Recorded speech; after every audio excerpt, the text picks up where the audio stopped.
வணக்கம் சொந்தங்களே, அன்னைஸ் கிச்சனிலிருந்து உங்கள் சசிரேகா சுந்தர். இன்றைக்கி பன்னீரை வச்சு தான் ஒரு கிரேவி செஞ்சு காட்ட போகிறேன். பட்டர் பன்னீர் மசாலா. அதுக்கு தேவையான பொருட்கள் என்னென்னு பார்க்கலாம் வாங்க. வெங்காயம், பெரிய வெங்காயம் ஒன்று கட் பண்ணி வச்சுருக்கேன். 3 பச்சை மிளகா கட் பண்ணி வச்சுருக்கேன். 1 டேபிள் ஸ்பூன் முந்திரி, கேரட் சிறிதளவு கட் பண்ணி வச்சுருக்கேன். ஒரு 7-8 பூண்டை கட் பண்ணி வச்சுருக்கேன். இஞ்சி 1 டேபிள் ஸ்பூன் கட் பண்ணி வச்சுருக்கேன். பட்டை 2, லவங்கம் 2, ஏலக்காய் 2. இதெல்லாம் வதக்கி பேஸ்ட் எடுக்கணும். அதுக்கப்புறம் தாளிக்கிறதுக்கு வந்து பட்டை, லவங்கம், ஏலக்காய் இது கொஞ்சம் எடுத்து வச்சுருக்கேன். அப்புறம் அந்த கிரேவியில் போகிறதுக்கு மிளகுத்தூள், மல்லித்தூள், கரம் மசாலா, தயிர். அந்த பேஸ்ட் அடிக்கும் போதே கொத்தமல்லி தழை, புதினா இதை சேர்த்து வந்து நம்ம பேஸ்ட்டில் அடித்து எடுத்துக்கணும். வதக்கி எடுத்து அடித்து எடுத்துக்கணும். அதுக்கப்புறம் இதை எண்ணெயில் பொரித்து எடுத்து அந்த கிரேவியில் சேர்த்துக்கணும். பன்னீர்லையும் வதக்கி எடுத்துக்கலாம்.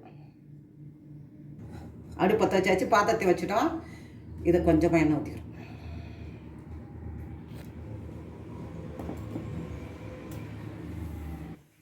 இப்போ இந்த எண்ணெய் காஞ்சி எடுத்து அதை பன்னீரை பொரிச்சு எடுத்துக்கலாம்.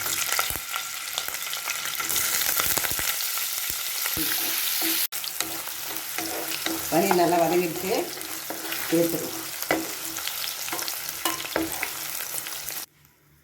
அந்த எண்ணெயிலே கூட கொஞ்சம் எண்ணெய் சேர்த்து மற்றதெல்லாம் வதக்கி எடுத்துக்கலாம்.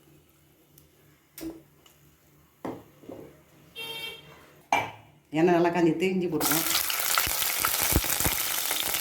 பூண்டு போட்டாச்சு, கேரட் போட்டோம், போட்டோம்,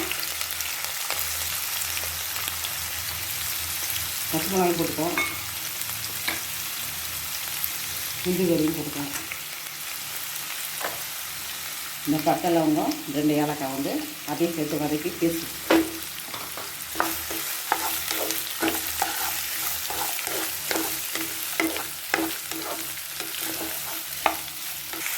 இது கூட புதினா கொஞ்சம் போட்டுக்குவோம்.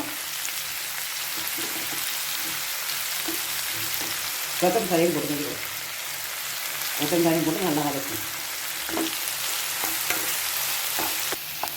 வெங்காயம், இஞ்சி, பூண்டு எல்லாமே நல்லா வதக்கியாச்சு. இது ஃபேன் காற்றுல ஒரு 5 நிமிஷம் ஆற விட்டு மிக்சியில் போட்டு பேஸ்ட் எடுத்துகிட்டு வந்துடும். அடுப்பத்தை வச்சு பாத்திரத்தை வச்சு அதில் பட்டர் போட்டாச்சு.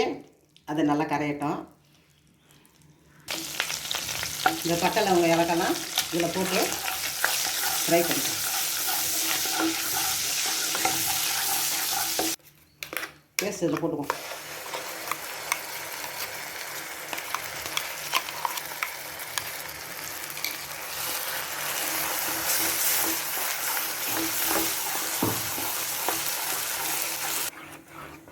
கிரேவி ஒரு 5 நிமிஷம் கொதிக்கட்டும். அதுக்கப்புறம் நம்ம மல்லிப்பொடி, மிளகு பொடி, கரம் மசாலா பொடி எல்லாத்தையும் போட்டுக்கலாம். ஏற்கனவே இதில் பச்சை மிளகா நம்ம போட்டிருக்கோம். 1 டீஸ்பூன் வந்து மிளகுத்தூளும் போட்டுக்குவோம்.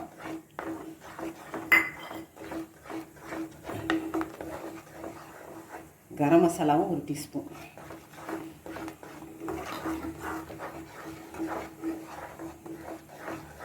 மல்லித்தூள் 2 டீஸ்பூன்.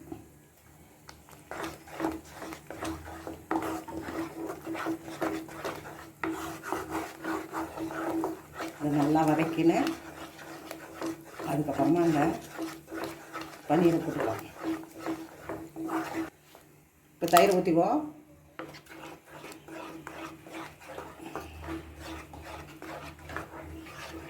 தேவையான அளவு உப்பும் போடுவோம். இது தேவையான அளவுக்கு நம்ம உப்பு போட்டுக்கலாம்.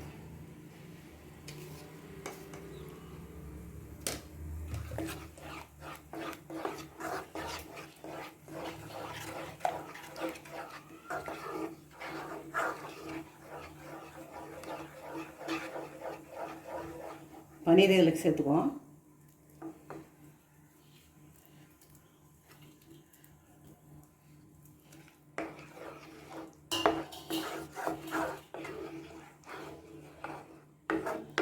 நல்லா 5 நிமிஷம் நல்லா கொதி வந்ததும்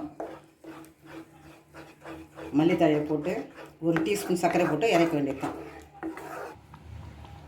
1/2 ஸ்பூனு காஷ்மீர் சில்லி பவுட்ரு ஃபைனலாக டச்சுக்கு இதை நம்ம கலந்துக்கிறோம். கலர்ஃபுல்லாக இருக்கும் பார்க்கறதுக்கு. இதை சேர்த்து செஞ்சோன்னா கலர்ஃபுல்லாக நல்லா கொதி வந்துட்டு. இப்போ நம்ம கொஞ்சமாக கொத்தமல்லி தழை போட்டு 1 டீஸ்பூன் சர்க்கரை போட்டு இறக்கி வந்துட்டோம். இப்போ சர்க்கரையும் போட்டுக்கலாம், 1 டீஸ்பூன் சர்க்கரை.